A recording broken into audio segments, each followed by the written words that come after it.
देखो बेटा, कुंभ पर्व के बारे में भांति भांति की बातें कही जाती है, लेकिन असली बात तो एक कुंभ मनुष्य जीवन प्राप्त प्राणियों को संपूर्ण आत्म विकास के लिए प्रकट प्रभावी पर्व है, जिसका बात कोई करता नहीं है अधिकतर।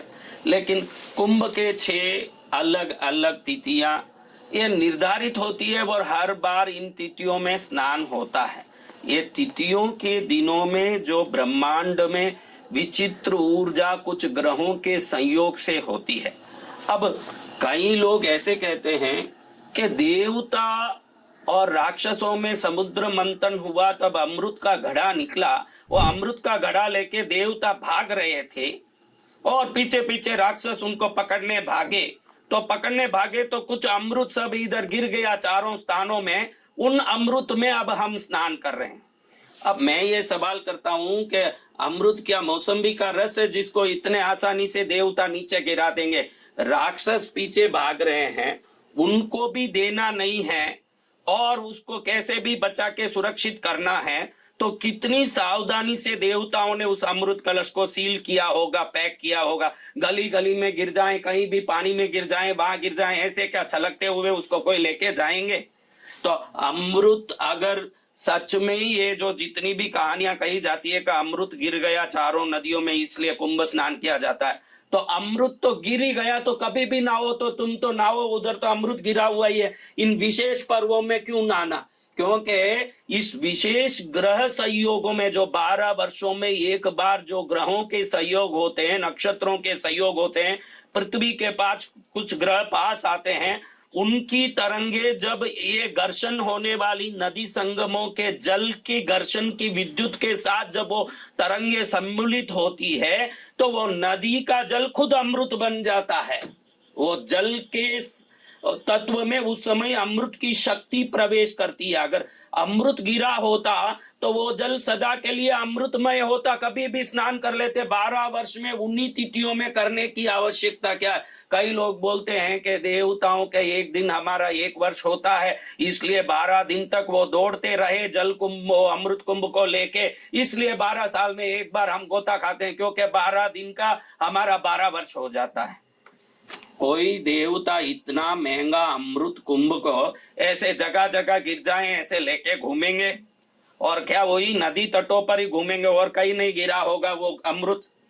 तो ये बातें इतनी उचित और विश्वसनीय नहीं लगती है। उचित और विश्वसनीय तो ये लगता है कि 12 वर्षों के बाद संयोग से होने वाला ग्रह का संयोग, नक्षत्र का संयोग, जल की तरंगें और एक नदी दूसरे नदी में मिलते समय उत्पन्न होने वाले विद्युत की घर्षण की शक्ति, ये सब संयोग मिलके उस जगह में ऐसी एक शक्ति प्रकट होती है। उस शक्ति में अगर तुम डुबकी लगा लो तो तुम्हारे जन्म मरण के चक्र को उत्पन्न करने वाले माया, मोह, क्रोध, काम आदि सभी विकारों से मुक्त होने के लिए तुम्हारे चक्र तैयार हो जाते हैं। शरीर के 6 चक्र, ये 6 चक्र की तैयारी ही 6 स्नान है। सीधी बात अगर तुमको कहूं तो 6 चक्र है हमारे शरीर में। स्नान कितने हैं बेटा? 6 गुरुदेव। हाँ, तो 6 स्नान और 6 चक्र का कोई तो संबंध होगा जिसके बारे में कई दूर दूर तक कोई बात नहीं होती। अब देखो मैं तुमको बताता हूं। सबसे पहले पौष पूर्णिमा 13 जनवरी को प्रथम स्नान हुआ। पौष पूर्णिमा के दिन 13 जनवरी को वो प्रथम स्नान हुआ और प्रथम स्नान को तुम देखते हो सोमवार के दिन, 13 जनवरी पौष पूर्णिमा सोमवार के दिन प्रथम स्नान हुआ। हमारे सनातन में प्रथम पूजा हम गणेश जी की करते हैं, यानी कुंभ का श्री गणेश प्रथम स्नान कहो, प्रथम दिन कहो कुंभ पर्व का, वो पौष पूर्णिमा को श्री गणेश हुआ। अब श्री गणेश यानी गणेश हमारे 6 चक्रों में सबसे नीचे पृथ्वी तत्व का चक्र मूलाधार चक्र के भगवान है। यानी हमारा जो कोई भी कार्य शुरू होता है तो गणेश से होता है, और हमारे किसी भी आध्यात्मिक क्रिया की शुरुआत से हमारा मूलाधार चक्र जागृत होता है शरीर का। अब इस प्रकार से ये समझ आता है कि प्रथम चक्र जो है हमारा मूलाधार चक्र है, और प्रथम स्नान जो है 13 जनवरी पौष पूर्णिमा को हो चुकी है। हम वीडियो बहुत लेट बना रहे हैं, किसी कारण से साधना में रहते हैं, पूजा में रहते हैं, तो मन चाहे समय में बना नहीं पाते वीडियो। लेकिन जब हम बना रहे हैं जब तक तो 2 स्नान पूर्ण हो चुके हैं, क्योंकि एकदम 13 जनवरी और 14 जनवरी को ही 2 स्नान पूर्ण हो चुके हैं। तो 13 जनवरी का स्नान में जो डुबकी लगाते हैं उस समय की पौष पूर्णिमा की चंद्र की ऊर्जा, जल की ऊर्जा, ग्रह सहयोग मिलके मूलाधार चक्र को जागृत करने वाला है प्रथम स्नान।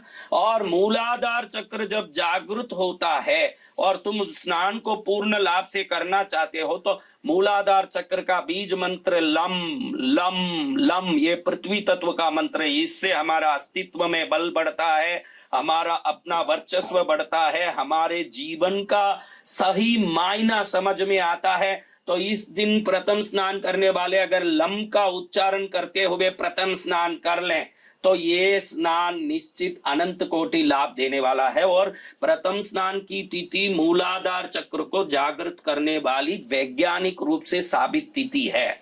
और दूसरी तिथि दूसरे स्नान की देखो तो 13 के अगले दिन ही 14 जनवरी मंगलवार के दिन मकर संक्रांति को हो रहा है। अब मकर संक्रांति की स्थिति को तुम देखो, संक्रांति यानी संक्रमण शब्द से संक्रांति शब्द आया है, यानी सूर्य का किसी राशि में प्रवेश करना। सूर्य यानी कौन? सूर्य पितृ तत्व, पिता तत्व। चंद्र यानी माता तत्व।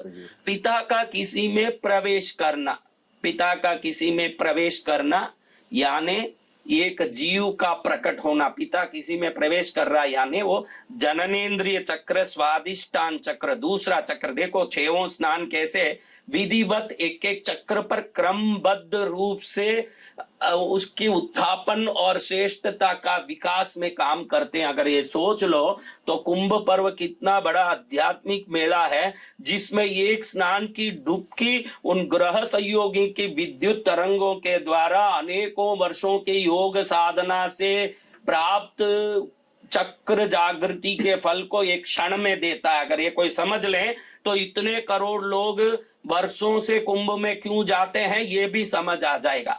अब दूसरा ये चक्र है स्वादिष्टान चक्र। स्वादिष्टान चक्र यानी आपके लिंग के पीछे उसी स्थान पर जहां पर आपका जननेन्द्रिय है, उसे पीछे जहां पर वो बिंदु है वही स्वादिष्टान चक्र है, जो जल चक्र है। यहीं से पुरुष और स्त्री का संपर्क होता है। संपर्क बोलो, संक्रमण बोलो, संक्रांति बोलो, ये तीनों एक ही है। सूर्य का किसी राशि में प्रवेश हो, पुरुष का किसी स्त्री में प्रवेश हो, ये स्वादिष्टान चक्र को दर्शाता है। यानी दूसरा स्नान स्वादिष्टान चक्र को जागृत करने वाला स्नान है। इस स्नान के समय अगर वम वम वम बोलते हुए हम डुबकी लगाएं, पितृओं को तारने वाला, क्योंकि वहीं से वंश शुरू हुआ है। तो पहले जितने वंश हुए हैं, आगे जितने वंश होंगे, आगे के वंशों की शुभता के लिए, पहले गए हुए वंशों की सद्गति के लिए, हमारे जीवन की अध्यात्म ऊर्जा की प्राप्ति के लिए, स्वादिष्टान चक्र की जागृति के लिए, सबके लिए ये दूसरा स्नान अद्भुत, अलौकिक और अद्वितीय स्नान है जो हो चुका है।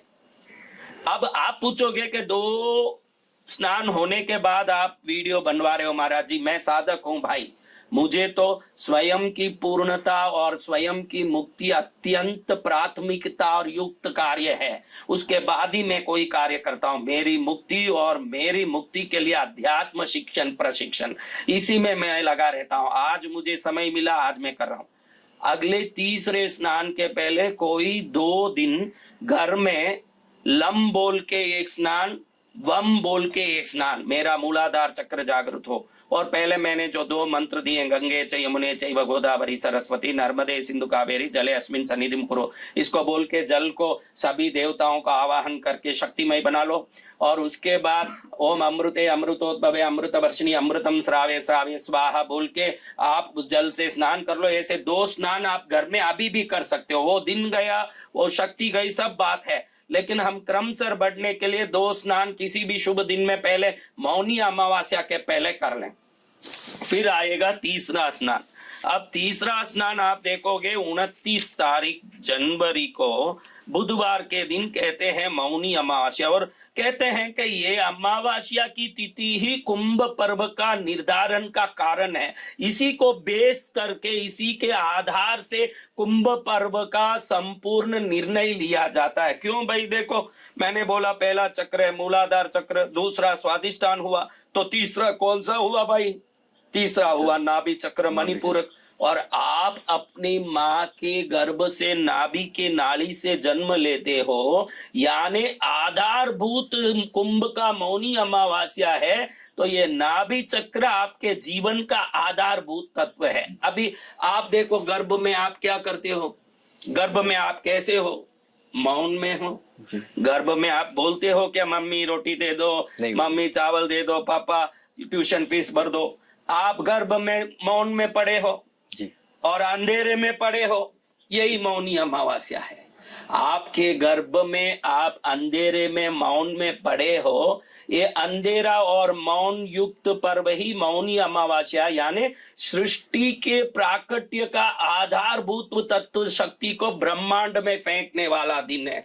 उस दिन वो अमावस्या की ग्रेविटीलेस फोर्सेस, यानी भू आकर्षण तत्व रहित शक्तियां और अनंत ग्रहों की शक्तियां बहुत अधिक निकट धरती की आती है, और वो शक्तियां जल पर अपने विशेष तरंगों को जब फेंकती है तो वो जल इतनी ऊर्जामय हो जाती है, उसमें डुबकी लगाने वाला अपने नाभि चक्र मणिपूरक चक्र को जागृत कर लेता है और अनंत जन्मों के चक्रों से मुक्त हो जाता है। कि छोटा सा स्नान इतना बड़ा लाभ दे सकता है। यही कुंभ पर्व का सबसे बड़ी विशेषता है महाराज, कि एक स्नान आदमी को अनंत कोटि जन्मों के पाप ताप दुख संकट से, उसके जन्म मरण के चक्र से मुक्त कर सकता है। ये है कुंभ पर्व का स्नान। और आप ध्यान रखो, ऐसे स्नान में सबसे विशेष है तीसरा स्नान, मौनी अमावस्या का स्नान। जब आप गर्भ में थे, मौन में थे, अंधेरे में थे, वो मौनी अमावस्या यानी गर्भ से उत्पन्न होने वाली सभी प्राणियों के जन्म मरण के चक्र से मुक्त होने का सबसे बड़ा अगर कोई पर्व है। यहीं से अग्नि प्रकट होती है, यहीं से जीवन प्रकट होता है, यहीं से भोजन पचता है, यहीं से जन्म होता है, यहीं से हमारा माँ से संबंध होता है। ये चक्र को जगाने वाला तीसरा स्नान है। तो वो तीसरा स्नान है बुधवार 29 तारीख जनवरी को आने वाली मौनी अमावस्या का स्नान।